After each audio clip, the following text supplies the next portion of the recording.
Hello Flosstube, happy Thursday. It is Thursday, April the 16th. My name is Caroline. Welcome back. Another day, another daily crafty chat update.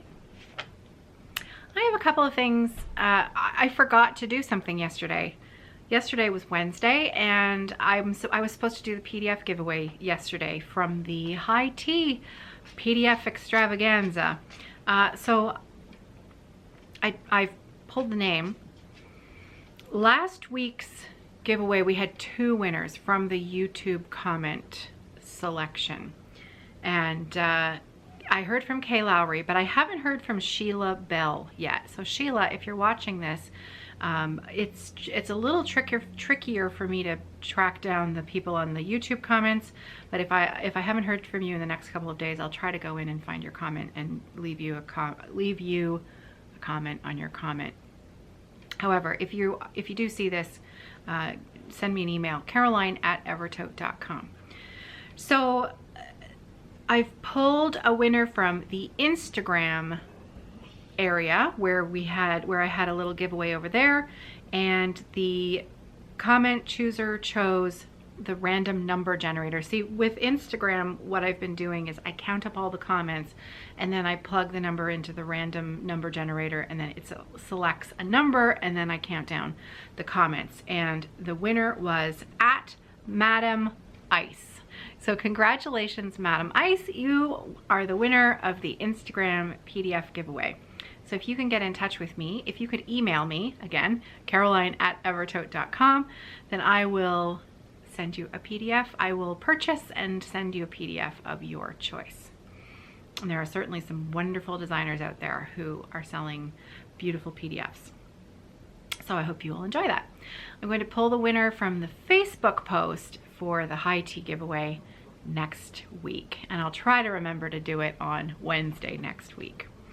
So, okay, that was the first thing that I had to remember to do.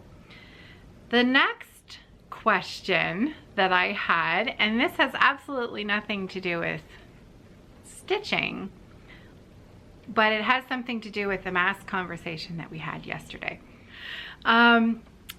Carolyn Zook left me a question yesterday because I wear glasses and she wears glasses, and I'm sure many of you out there wear glasses, and they are a necessity to be able to see. They're not just for fun. We have to wear them all the time, or else we would not get around very well. And so her question to me was, when she's wearing her mask, her glasses fog up, and that's something that all of us who wear glasses have dealt with at some point or other. Living where I live here in Canada and having a dog, I am very used to the whole glasses fogging up situation, because you need to walk the dog, and usually I will wear a scarf wrapped around the bottom half of my face, and so it usually will cover my mouth and my nose, and then your glasses have a tendency to fog up. So her question was, have you discovered a way to sort of negate your glasses fogging up when you're wearing your mask? So here's where being a flute player actually comes in super handy. So this is not foolproof. It helps. It doesn't make it 100% that your glasses are not going to fog up, but there are lots of other tricks out there, like wash your glasses in dish soapy water and then let them air dry and then wipe off. I haven't found any of that to be particularly helpful, but maybe someone else out there has, and if it works for you, that's great. In a nutshell, you have to remember that what's causing it is moist, warm air hitting cold surface. And that's what's causing it to fog up, just like your mirror in the bathroom when you have a shower, right? So one of the very first lessons that I have with a brand new flute student is teaching them how to produce a sound. Well, back when we were kids, so I'm 45, so when I was little, glass pop bottles, or as many of you call it, soda, pop bottles were made of glass, and every kid knew how to produce a sound on a pop bottle. So when I was little, it was very easy for kids who were learning how to play the flute to associate it with, well, it's just the same as how you would blow onto a Coke bottle. But kids now don't have those same kind of bottles, and so the language of how I would teach became, you know, you would sort of get creative in how you would teach a child how to do it. So one of the best ways that I always found to start off with was to just show them, not show them because they know it already, but point it out, the difference between hot air and cool air. So how do you blow on your soup when you cool it off? Well, it's more of a than a right? Because when you go, that's hot air. And I'm full of it, as my mother would say. Ha ha ha. Like, you know, that joke was just, you know, dying to be let out. I couldn't help it. So the difference between hot air and cool air is the difference in how you blow it out. So when we play the flute, we want to think of cool air rather than hot air. So if you breathe in through your nose and out through your mouth with cool air, your glasses are much less likely to fog up. If you also angle that airstream down, it's even better. So when we play the flute, it's cool air and it's angled downwards. And you know, when we're playing for a long time, and we're breathing in through the nose, or if you have a rest, you're breathing in through your mouth, but then you're always breathing out that cool air, and it's downwards in there. That can actually really help to keep your glasses from fogging up. So it's not foolproof, it's not 100%, but it's one of the best ways that I've found to carry on outside in cold weather and still be able to see. So hopefully, Carolyn, hopefully that was useful, and I hope that you try it, and I hope that it helps. It is one of those things that you have to practice, because it's not something that comes naturally to breathe in through your nose and out through your mouth in a downward angle. You have to consciously think about doing it, but even if you're doing it part of the time, it's going to be helpful. So let me know if it works. Let me know if you found that helpful. Okay, next up, I had a couple of questions about my lap frame, and this one, now I get to show you, because I wasn't going to show you this until Saturday for the weekly roundup, but now I have to show you because it's on the frame.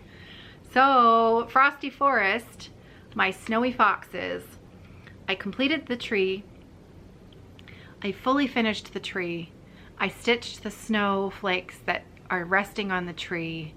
I did the trunk of the other tree. I did a little bit more of the frame. As you can see, I threaded my needle and then gave up last night. I was tired, so I went to bed. But I'm moving along. I really want to finish this up. So my goal is to have this done by Monday morning. That's the plan. Okay, so this is a Kay's Creations lap frame, and this is one of the old style ones. The newer ones, how am I going to show you this? There. So, whoops. The newer ones have a tray in the front and a slightly different style. So this is one of the old original ones. And then, like I've mentioned before, these stretcher rods I bought separately, and I always have Frankenstein kind of frame situation going on, because actually these rods belong with these are either Kay's rods or my Hearthside Craftworks rods. Because if you use the stretcher bars from the Hearthside ones, they all kind of fit. A few of the holes I had John drill with a slightly bigger drill bit so that I could interchange them, because once you put the finials on the end, they all work together. So, and that way I can swap out my scroll rods much more easily. So the question was, how do I use it? Do I just sit it on my lap? Does it sit on the table? Do I sit on this part of it and have the stitching above me? Okay, so it's very easy. This is, and really, my way is not probably how other people would use it, or, you know, everybody's a little bit different. So it sits beautifully, of course, on a table. So when I go to a cross stitch retreat, I would just take the whole frame and it sits on the table in front of me, and then it's at a really nice height. You can adjust these side pieces so you can bring this whole thing down towards you. Can you see that? So you can bring it down towards you a little bit more. I have them a little bit loose at the moment so that I could show you that, and then you can raise them up a little bit more so you can make it a little higher. Some of these, well, most of these sidebars will have a few hole options. This is a different one because it's a tension adjuster roddy thing. I'm just making up words, but it will tighten the fabric by stretching it out and increasing the tension on the top there. So there are different side things you can buy, and again, I'm not sure they still sell these ones. This is a really old one. So I actually, because, and some of you know this already, but when I stitch, and this is becoming more and more, the more wisdom I gain in years, the more my eyes are changing. And so it used to be that I could just sit it on my lap and I could wear my glasses and I could see perfectly well to stitch. And then I started noticing that I could see the finer count fabrics a lot more clearly when I took my glasses off and put the stitching closer to my face, which is proving to be a little bit of a possible issue moving forward with any potential Stitch With Me videos. I am starting to find that they're becoming a little bit more of a challenge to do the camera setup, because let me show you how close I like my face to my stitching. So I take my glasses off, and then my face is usually about this close. Can you see me? So my face is usually about this close to my stitching. So what that means for a lap frame is that I actually keep a pillow, quite a nice thick pillow, down here in the living room, and I simply put the whole thing on top of the large pillow, and then that pillow goes on top of my lap, which then raises the height of this up. So actually where this is sitting right now is about where I like it to be when I stitch. And I can take my glasses off, and then I can bend my head over, and then I see it really, really well. And because it's hands-free, I can stitch with two hands, which is a lot faster for me than stitching with one hand. Lots of people use the sewing method and they find that a very fast way to stitch. I tried the sewing method and it drove me crazy, and I'm sure, as with all of these things, if I just gave it some practice, I'm sure that I could become more adept at it and would enjoy it a lot more, but I'm far too impatient for that. I already know that this works for me. I love stitching like this, so why reinvent the wheel? Okay, so I answered the question about the frame. I did the giveaway. Talked about the glasses fogging up. I have a little bit of from the stash pile today. However, not everybody loves watching stash or haul videos, you know, so just fair warning that the next 10 minutes or so I'm just going to be showing charts. So if that's not your thing, I'll see you tomorrow. If it is, oh, I just had a mourning dove. You know what? She's looking for a place to nest. She just flew into the porch. Now she's on top. Oh my goodness. I can't show you because if I move too fast, she's gonna fly away. But there's a glass window right over top of my front door, and she's perched above it. I had a robin try to build a nest there last year. I think she's looking for a nesting spot. It's not a good place for a nest. She'll figure that out soon enough. But the robin tried really hard last year. It was a little bit heartbreaking, and I had to keep knocking the nest down, because if she'd actually succeeded, it would have been disastrous. And eventually the robins moved off into the trees right next door, and they did build just in a different spot. It's not the mess. I don't have a problem at all with mess. Clearly, I feed birds. We've got birdseed all over the porch all the time. I get a lot of pleasure from watching them. I'm willing to put up with the mess, but that particular ledge is only about this wide. It's just not wide enough for a nest, and there's no way to attach anything to it without damaging the door frame. Someone suggested a pool noodle, but there isn't enough. It's really hard to describe, but anyway, beautiful pair of mourning doves just out there. Just beautiful. Anyway, sorry I can't show you, but they're there. All right, my battery light's flashing. Just let me switch my battery out and then I'll show you the tarts that I've got to share today.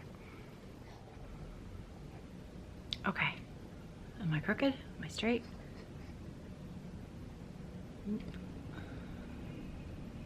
Oh, she flew away. She flew away.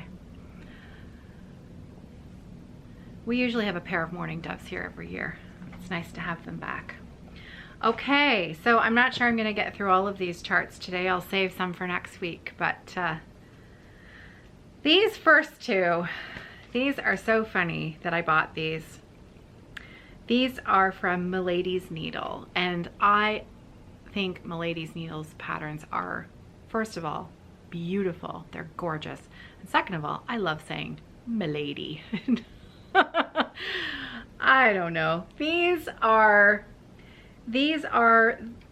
many of you might remember these. These are ruler designs, okay? So you can buy the plastic ruler. And I have a couple, I bought them at the same time, the plastic ruler form. And then you stitch the work, and then there's a way to insert the stitching into the ruler. I mean, who wouldn't want to stitch a peacock ruler? Right? Isn't that beautiful? I mean, would I display it like that? Probably not. I'd probably put it in my desk drawer and use it as a ruler. And because I liked the ruler so much that I bought the other one as well. So the first one was called Peacock's Rule, and this one is called Acorn's Rule. So I think you can see there. Isn't that pretty? So pretty. But this peacock one, give me another look at that. Oh, it's just so pretty. I mean, you could do anything with that. You don't have to make it into a ruler. You could use any of those little patterns and make a little scissor fob or pin cushion. Those are really nice. Okay, this next one, this one I've had for a long time. This is a Cedar Hill, and I showed another chart of theirs a couple weeks ago with the sheep on it. This is the Country Village. And I love this chart. It's so simple. It's so simple and sweet. So I'm going to hold it sideways because the picture is sideways on the chart. Country Village. It's so pretty and simple. Whoops, sorry. I just really think that that would be a really fun stitch. Yeah, I like that one a lot. Okay, so this next chart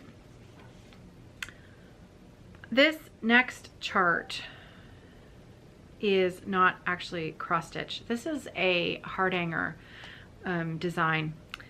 Someone's trying to text my son. So if you're hearing a beep, a beep, a beep, that's what that is. And it's probably coming through some device that he's got down here and hasn't turned the volume off. So I apologize, but that would involve a little Easter egg hunt for finding where the noise is coming from. So I apologize. This is a hardanger pattern, and I just think this is so beautiful. I've only done hardanger just a small amount of hardanger. I'm not very good at it, but one day I would like to be able to make something like this. I have a tablecloth that's started because, you know, why would you do something small when you could do something massive? That seems to be the way that I usually go about these things. But I just think, I bought this pattern because I just thought it was so delicate and beautiful. Just stunning. So this is by Donna Olson, and it's called Starband. Satin Stitches Starband. Beautiful. Okay, this next one. This was a gift. This was a gift from Colette, who sent me a package. I've shown you my mug rug that she made for me. It has the Java pattern with the little quilted mug rug. I'll show it to you tomorrow because actually it's got my coffee on it right now and it's over there. I have shown it several times, but I'll show it again tomorrow because it's so beautiful. And along with that, she sent me this Little House Needleworks chart and the fabric and a skein of cocoa to do it with. And I'm pretty sure this is the called for fabric, and it's really nice.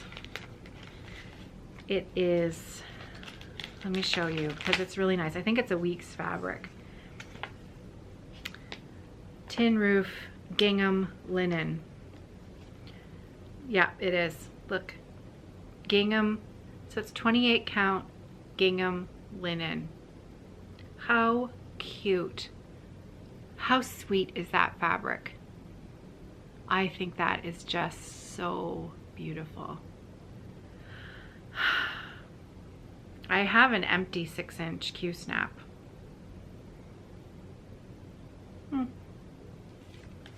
All these things that I want to start. I got back to sewing yesterday. Sewing for Evertote.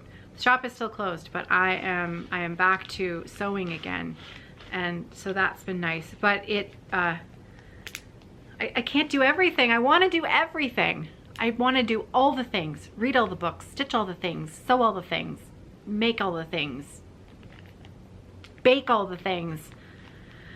There's just not enough time. I want to stitch this right now. It's so cute. Look at even how it's finished is perfect. Look at the finishing on that. Oh, I love that. That big blanket stitch on there. That's really, really sweet. So that is the hot cocoa. It is the ornament of the month 2012, number 7. Hot cocoa. Oh, I love that so much. Okay, this next one is the companion chart to Heartstring Samplery, the birds that I showed you before. I have the, that was part 2, the one with the swallows and the sparrow.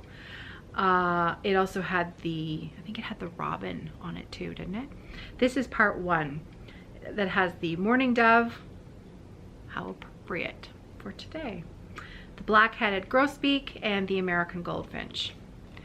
So, speak of the devil, there's our mourning doves. That's so pretty. So this is part 1. Beth Twist. She's good, isn't she? Boy, she's good. We are lucky to have so many wonderful designers. Oh, I do like those so much. They're so pretty. Okay, this next chart, this was a gift from my friend Ada. I met Ada through Instagram around the same time that I met Susan. You might remember me telling you about Susan, who had the golden retrievers, and we met on Instagram. I met Ada at the same time. Shockingly, because we decided to do a stitch along with His Eyes on the Sparrow. I haven't finished His Eyes on the Sparrow. I started stitching it in the wrong orientation. Anyways, long sad story, but quite funny. But I came out with some really good friends from it. So, you know, win-win. Susan being one of them and Ada being the other. And Ada, what we connected over was that at the time, no one could get their hands on Weeks Dye Work terracotta. And I've heard that it is once again getting a little tricky to find. I had an extra skein and I mailed it to her, and Ada lives in France. And we, just like Letitia and I discovering that we have daughters the same age, Ada has a son who is exactly the same age as Sarah. And so we always joked around that one day I'd bring Sarah over there and, you know, maybe they'd like each other and we could, you know, hang out and stitch together in France. Sounds pretty good to me. Ada sent me this chart. So this chart has been in my stash. This is a Jardin Privé pattern. The snow globes. Look at them, they are so cute. So there's that one, and then just a different colorway. Boule de neige. So snow globe. Boule de neige. And just exactly the same pattern, it's just done on a different piece of fabric. Cardinal's back, can you hear him?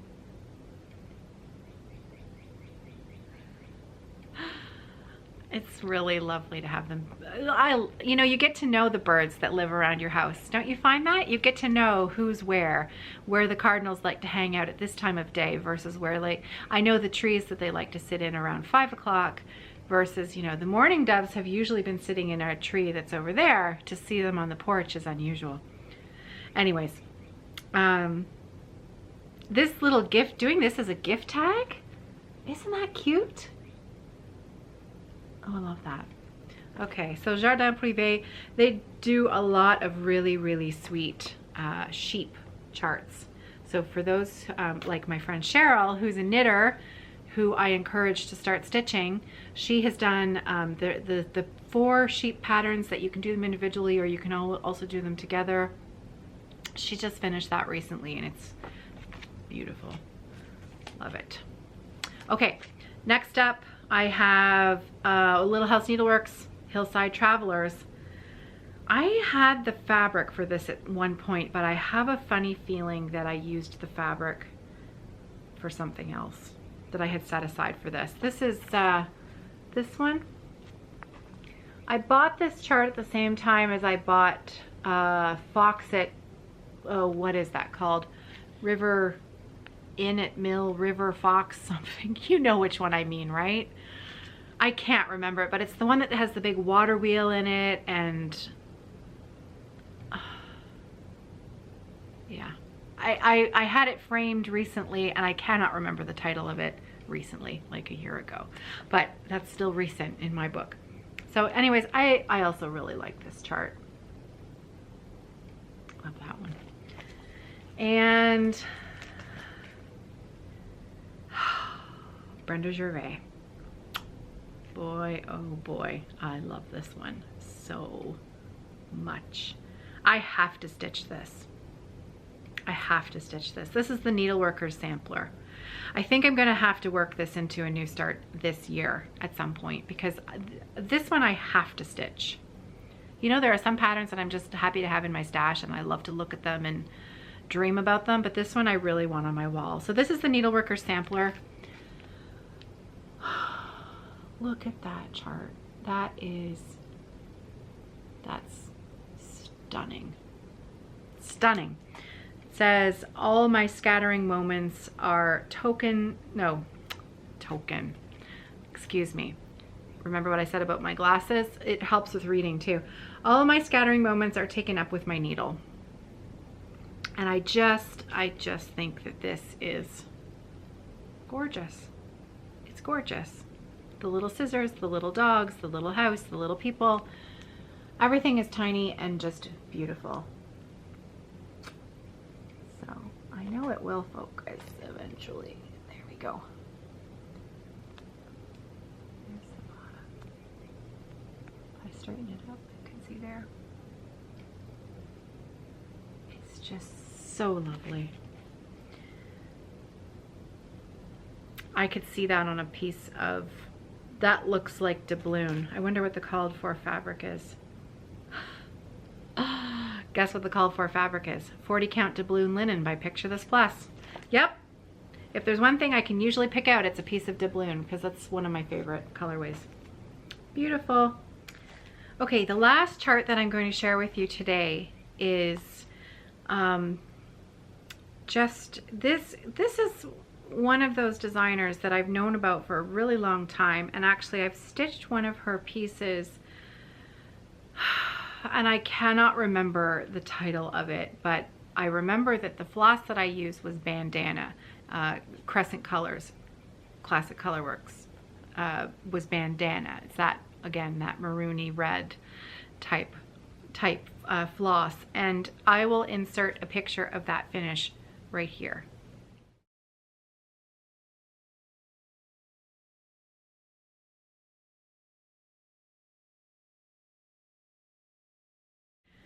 This pattern is called Itty Bitties. So it's Keslin's design, Keslin's, and you can see that they are all, you know, individual motifs. A little bit, they're just geometric beauties. And you could stitch them individually or together. Each one of them is done in a different floss. You could do it as a monochrome pattern. And that's what I love about these charts, is that you really can just completely make them your own. Whatever floss that you have, pick your favorite color, pick all of your favorite colors.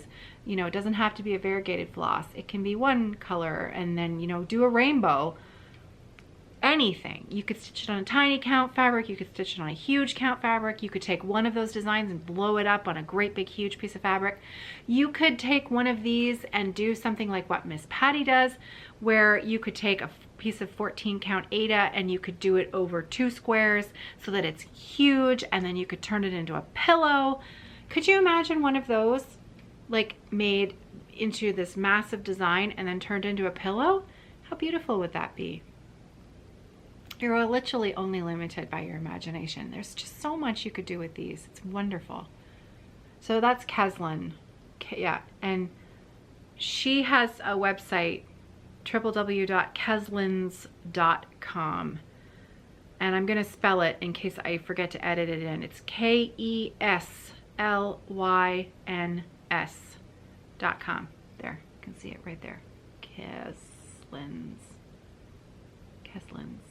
Itty Bitties. She has a lot of these really wonderful charts. Love it. Okay, so I think that's good for today. I have lots more to share with you, but considering we're probably going to be together for the next few weeks, daily basis at least. If you're not sick of me already, if you are, you can unsubscribe if the daily videos are becoming a bit too much. If they're not, thanks for sticking around, because it's been a pleasure for me. I think that's it for today. So tomorrow, focus on a designer, and I have 1 or 2 picked out. So I'm looking forward to visiting with you again tomorrow. Okay, everybody, take care, happy stitching, and I'll see you tomorrow. I almost forgot. Still reading, and there is my update for today. So I am well past halfway, and I am cruising to the end. It's a really enjoyable read. I've been really glad that I picked this book up. Alias Grace, discussion on Saturday at noon Eastern Standard Time over on the Facebook group Cross Stitchers who like to read. And we will see you then and there. Okay, that really is it now. See you tomorrow.